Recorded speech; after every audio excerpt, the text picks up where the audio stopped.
Bonjour, bonsoir, bienvenue dans la vidéo du dimanche.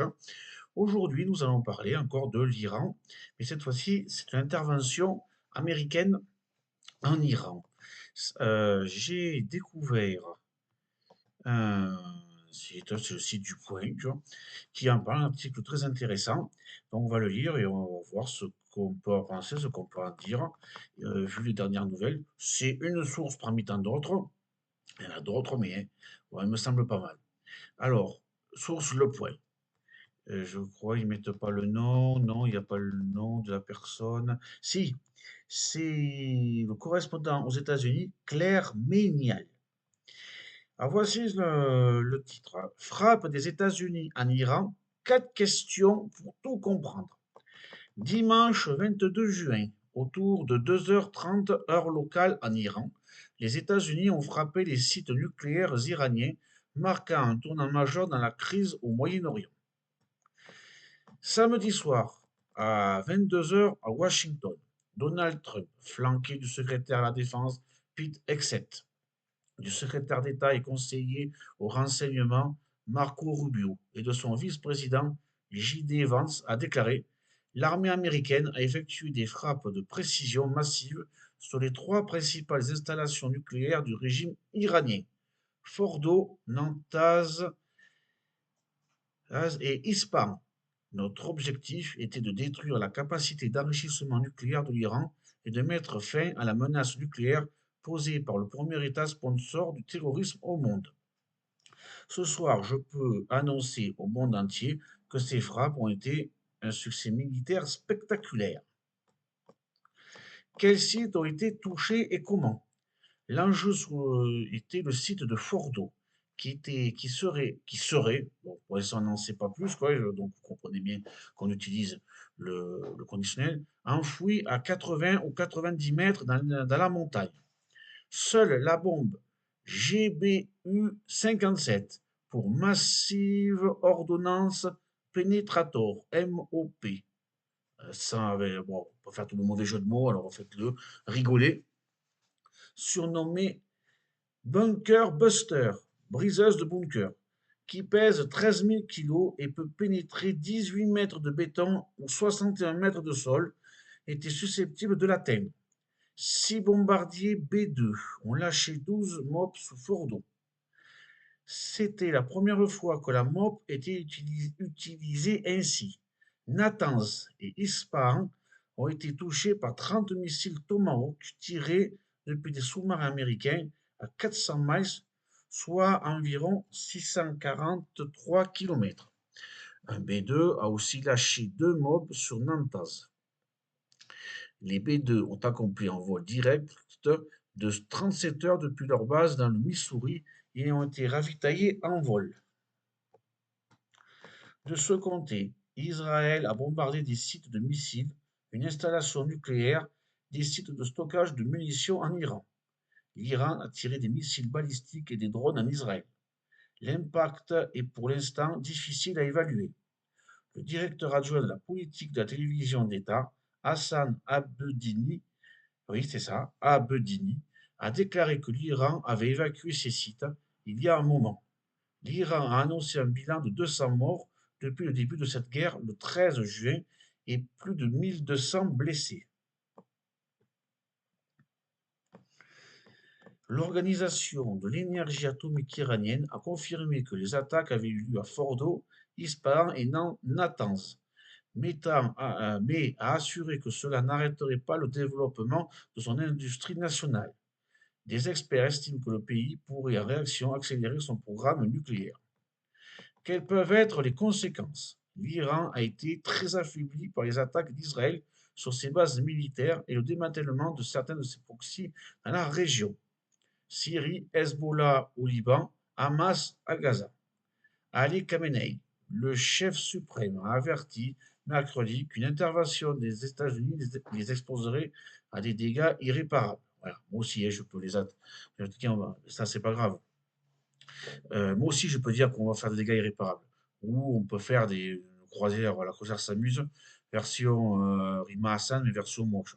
Ou on va faire, comme ça a été fait par certains boboyens, bien passant, Blanco Rosso. ou certains musulmans français faire un convoi pour aller jusqu'à Téhéran pour les aider pour petites choses. On va pleurer, tu vois. Moi aussi, je peux dire tout ce que je veux. Le porte-parole du ministère des Affaires étrangères iranien, Ismail Bagaoui, oui c'est ça, Bagaoui, a ajouté que toute intervention américaine serait une recette pour une guerre totale dans la région. Les États-Unis ont des bases dans au moins 19 sites dans la région, dont Bahreïn, l'Égypte, l'Irak, la Jordanie, le Koweït, le Qatar, l'Arabie saoudite, les Émirats arabes unis. La cible la plus évidente est le QG de la 5e flotte de la marine américaine à Mina Salma, à Bahreïn. L'Iran pourrait cibler une route critique du commerce mondial, le détroit d'Ormuz, qui relie le golfe Persique à l'océan Indien et par lequel 30% du pétrole du monde transite, ou d'autres routes maritimes pour déstabiliser les marchés. Il pourrait aussi viser les sites de pays voisins vus comme alliés des États-Unis. C'est surtout ça qui risque de poser problème, et puis pour nous, petits Français que nous sommes, toucher au plus fort, au plus profond de nous-mêmes, c'est-à-dire que ça risque d'augmenter le prix du pétrole et par là même aussi et donc faire perdre de l'argent et faire perdre de l'argent aussi à nos usines, à nos entreprises. Pour ceux qui s'intéressent un petit peu à l'économie, ben, vous voyez bien que les bourses mondiales sont un peu tout agitées. Ça reviendra quand ça se calmera, mais voilà. Ensuite, on a fait une vidéo dessus. On parle des Houthis. Les Houthis du Yémen, soutenus par l'Iran, ont prévenu qu'ils reprendraient les attaques, suspendues depuis un accord passé en mai, contre les navires américains en mer Rouge si les États-Unis se joignaient à la campagne militaire israélienne. Mike Huckabee, ambassadeur américain en Israël, a annoncé que les États-Unis avaient commencé les vols de départ assistés pour évacuer certains Américains du pays, les premiers depuis l'attaque du Hamas en Israël le 7 octobre 2023. Il a encouragé les Américains à se trouver en Israël et en Cisjordanie. Là aussi, on pourrait en parler, c'est bizarre. Hein. Il ne parle pas de ce qui se passe, ou tout au moins c'est moins médiatisé, mais ça continue toujours à la construction. Il semblerait qu'il continue toujours.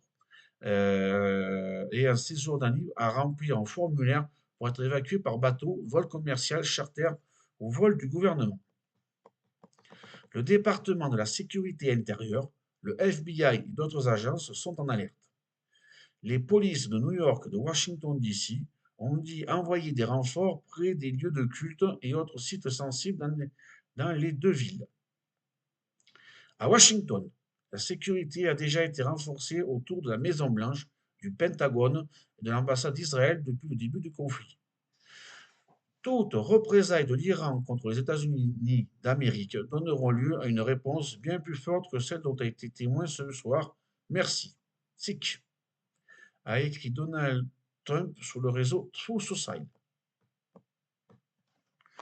Ouais, je crois que. Ah, non, attendez. Quand il n'y en a plus, il y en a encore. Autre question.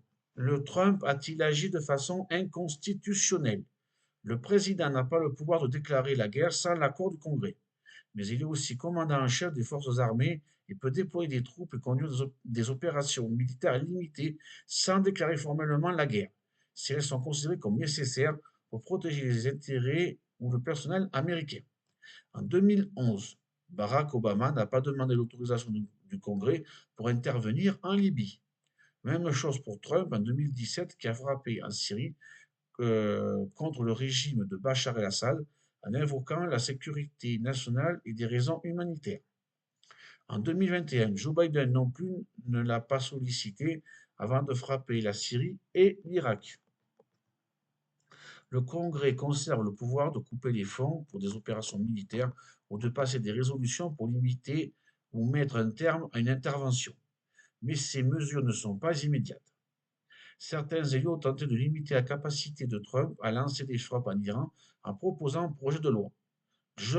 Chuck Schumer, chef de la minorité démocrate au Sénat, a, après les frappes, appelé John Thune, chef de la majorité républicaine, à le soumettre au vote.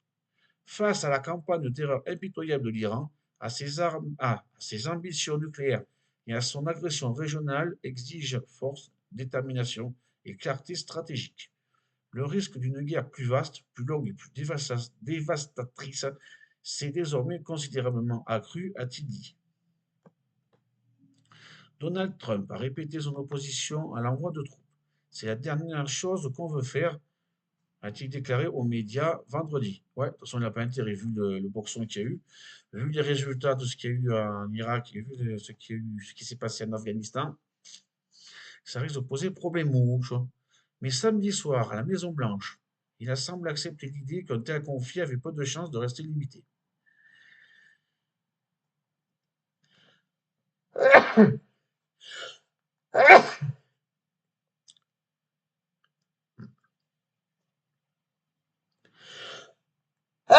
Eh bien, pardon, excusez-moi.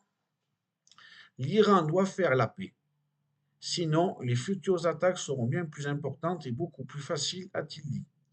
Il a ajouté, il y aura la paix ou il y aura la tragédie pour l'Iran, bien plus que ce à quoi nous avons assisté ces 8 derniers jours. N'oubliez pas qu'il reste de nombreuses cibles. Celle de ce soir était de loin la plus difficile de toutes et peut-être la plus meurtrière. Mais si la paix n'est pas rétablie rapidement, nous nous attaquerons à ces autres cibles avec précision, rapidité et habileté. Quelles ont été les premières réactions? Benjamin Netanyahou, le premier ministre israélien, a remercié Trump dans un message vidéo. Votre décision audacieuse de viser les installations nucléaires iraniennes avec la puissance redoutable et vertueuse des États-Unis changera l'histoire, a-t-il déclaré. Les États-Unis, selon lui, ont accompli ce qu'aucun autre pays au monde n'aurait pu faire. Les élus républicains du Congrès se sont ralliés à Trump, contrairement aux démocrates qui ont souligné que même les plus hauts placés dans les commissions de sécurité n'avaient pas été prévenus. Le président Trump a été cohérent et clair sur le fait qu'un Iran possédant l'arme nucléaire ne serait pas toléré. Cette position a maintenant été appliquée avec force, précision et clarté, a dit Mike Johnson,